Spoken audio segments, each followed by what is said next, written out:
नमस्कार दोस्तों, स्वागत है आपका स्टेनो गुरुजी यूट्यूब चैनल। दोस्तों, आज की वीडियो में हम लोग प्रैक्टिस करने वाले 100 शब्द प्रति मिनट की स्पीड से डिक्टेशन का अभ्यास करेंगे, जो कि रामधारी गुप्ता खंड 1 का होगा। और इस क्रम में ये हमारा 21वां वीडियो है। इससे पहले 20 वीडियो हमने अपलोड किया है। अगर आपने नहीं देखा है तो आप हमारे प्ले लिस्ट में जाएंगे, वहाँ पे क्रम वाइज आपको एक एक वीडियो मिल जाएगा और आप उसको प्रैक्टिस कर पाएंगे। पंचुएशन लेके 100 शब्द प्रति मिनट की स्पीड से रहेगा। सभी लोग मैटर को प्रैक्टिस करेंगे और पीडीएफ से मैच करा के जरूर बताएंगे कितनी तैयारी हो रखी है, कितनी आपकी मिस्टेक आ रही है। पीडीएफ इसका आपको हमारे टेलीग्राम पर मिल जाएगा। टेलीग्राम का लिंक वीडियो के डिस्क्रिप्शन में दिया गया है।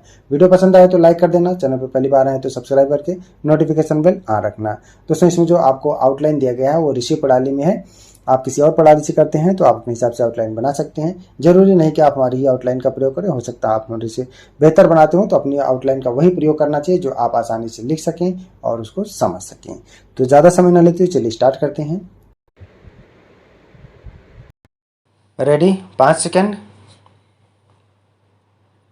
स्टार्ट। महोदय एक उदाहरण है जो बोर्ड के सीधे कार्यक्षेत्र में नहीं आता, फिर भी वह है सामाजिक अपव्यय को रोकने के महत्व का।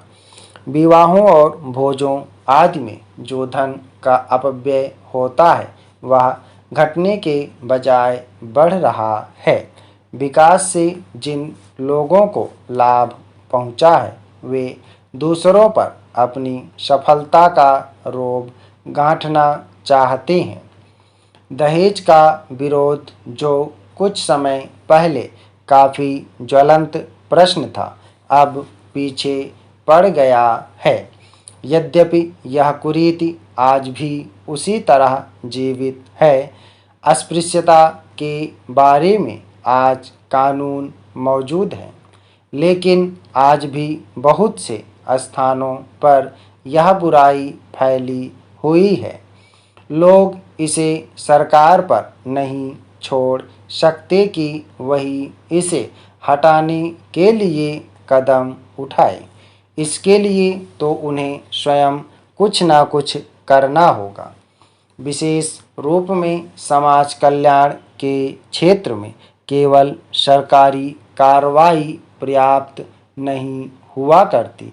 जनता और सरकार दोनों को मिलकर एक दूसरे का हाथ मजबूत करना चाहिए और पूरे अधिकतम सहयोग से काम करना चाहिए। अपने कार्यक्रमों को पूरा करने के अतिरिक्त समाज कल्याण संगठनों को भी अंधविश्वासों से लड़ने और लोगों में तर्कसंगत दृष्टिकोण अपनाने की ओर ध्यान देना चाहिए। समाजसेवी संस्थाएं दैनिक जीवन में वैज्ञानिक चिंतन को लोकप्रिय बनाने के लिए बहुत कुछ कर सकती हैं। जाति या समाज के नाते हम लोगों को स्वास्थ्य और शिक्षा की ओर कहीं अधिक ध्यान देने की आवश्यकता है। इसके लिए आवश्यक है सही वातावरण, आदतें और सामाजिक दृष्टि, ताकि हमें अपने व अपने आसपास के लिए उचित सफाई, बेहतर पोषाहार और स्वास्थ्य की सुविधाएं प्राप्त हो सकें। सफाई के बारे में हमारा कुछ अजीब दृष्टिकोण है। हम अपने घर की तो सफाई करते हैं, पर कूड़ा करकट दरवाजे पर ही डाल देते हैं। हम स्वयं तो रोज नहाते हैं, पर हमारी सड़क या गली गंदी है, जिसकी तनिक भी चिंता नहीं करते। बड़े शहरों में और उन इलाकों में भी जहां पढ़े लिखे और खाते पीते लोग रहते हैं, कूड़ा करकट जमा रहता है और कोई इसकी परवाह नहीं करता।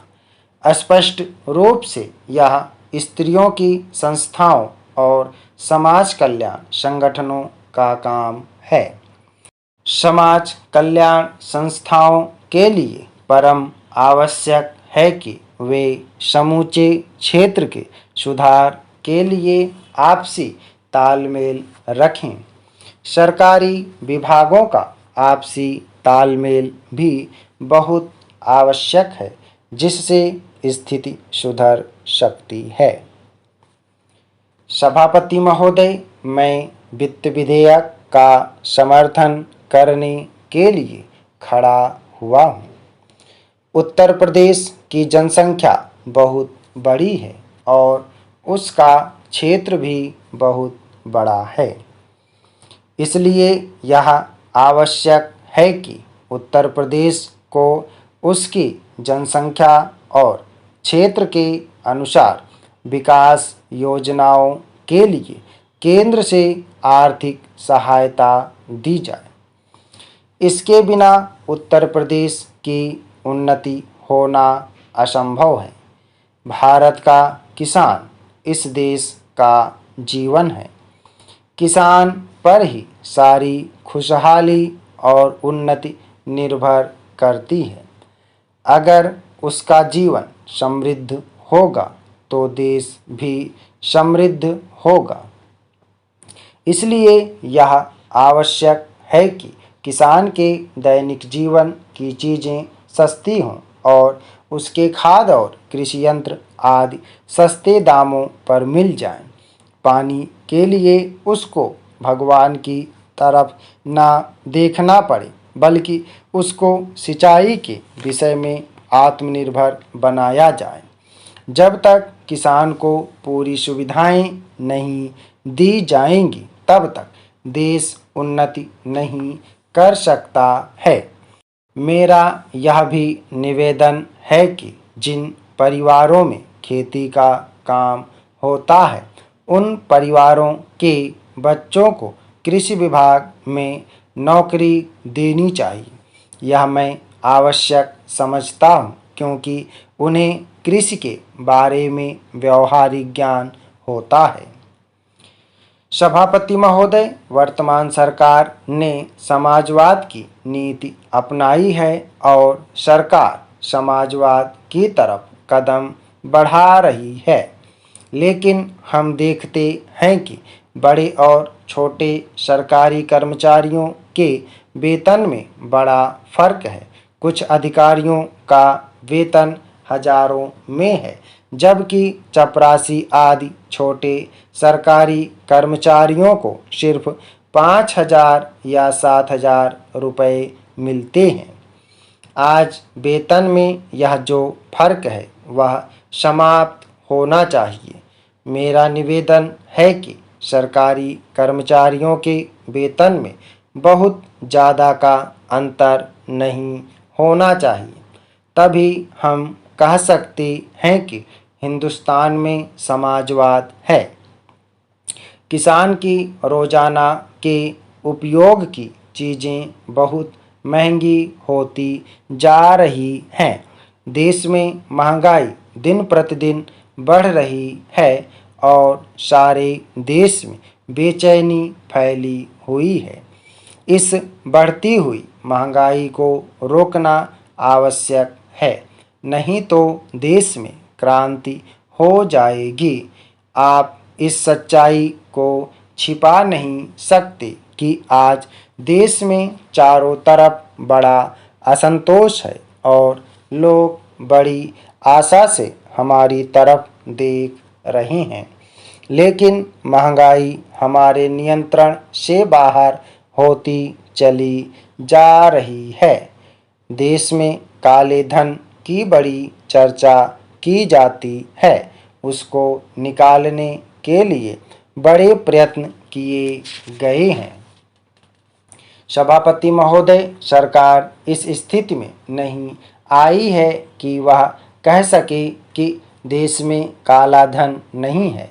काले धन को निकालने के और प्रयत्न होने चाहिए, लेकिन उसके साथ साथ इस दिशा में भी कदम उठाए जाएं कि ऐसे कामों पर रोक लगाई जाए जिससे लोगों को काला धन कमाने का अवसर ही ना मिले। आज हमारे देश के विभिन्न प्रदेशों और क्षेत्रों की स्थिति में बड़ा अंतर है। इस अंतर को समाप्त किया जाना चाहिए। मुझे आशा है कि वित्त मंत्री महोदय मेरे इन सुझावों पर अवश्य ध्यान देंगे। कल मैं वित्त मंत्री जी को बता रहा था कि आप एक तरफ से नए नए कर लगाकर खजाने को भरने की कोशिश कर रहे हैं और दूसरी तरफ आपके विभाग उस खजाने में छेद कर रुपया निकाल रहे हैं। इस तरफ उनका ध्यान जाना चाहिए। मैंने इस संबंध में एक उदाहरण दिया था कि एक लंबी चौड़ी सड़क पर एक ही तरह का काम होने वाला था। एक ठेकेदार ने 4 लाख रुपए प्रति मील और दूसरे ठेकेदार ने 10 लाख रुपए प्रति मील के हिसाब से रुपया मांगा। जब मंत्री महोदय के सामने यह चीज़ लाई गई तो इस बात की जांच हुई जिसमें कुछ करोड़ रुपयों की बचत हुई है। अगर सब मामलों की जांच हो जाती तो कई करोड़ रुपयों की बचत हो सकती थी। जैसा कल मैंने वित्त मंत्री जी से कहा, उन्होंने 2 करोड़ रुपए की छूट करों में देकर हम पर एहसान लाद दिया, लेकिन मैं तो आपका कई करोड़ रुपयों का लाभ करा रहा हूँ। आप इसकी जांच कराइए और देखिए कि कैसी लूट हो रही है। समाप्त। ओके दोस्तों, आप लोग इसको प्रैक्टिस करिएगा। सभी लोग मैटर को प्रैक्टिस और ट्रांसक्राइब करेंगे। एक बारी में छूटता है, 2 बारी 3 बारी 4 बारी लिखेंगे, जरूर लिख लेंगे। ठीक है, पंचुएशन को ध्यान देना है आपको। सर्वनाम और बहुवचन की मात्राएं लगा के चलना है ताकि गलती ना हो। 100 शब्द प्रति मिनट की स्पीड से, जिसमें आपका पंचुएशन भी शामिल किया गया है। उम्मीद है कि दोस्तों वीडियो आपको पसंद आया होगा, तो वीडियो को लाइक कर देना और अगर अभी तक आपने हमारे चैनल को सब्सक्राइब नहीं किया तो प्लीज़ सब्सक्राइब करके नोटिफिकेशन बेल ऑन करना। और दोस्तों, अगर आप डेली डिस्कशन चाहते हैं तो आप चाहें तो चैनल का मेंबरशिप ले सकते हैं या हमारे पेड ग्रुप को ज्वाइन कर सकते हैं। अधिक जानकारी के लिए आप हमें मेल कर सकते हैं। हमारी मेल ID है studyforstenographer@gmail.com। अपना बहुमूल्य सुझाव हमें कमेंट बॉक्स में जरूर देना। वीडियो को पूरा देखने के लिए बहुत बहुत धन्यवाद। Thanks for watching. जय हिंद, जय भारत।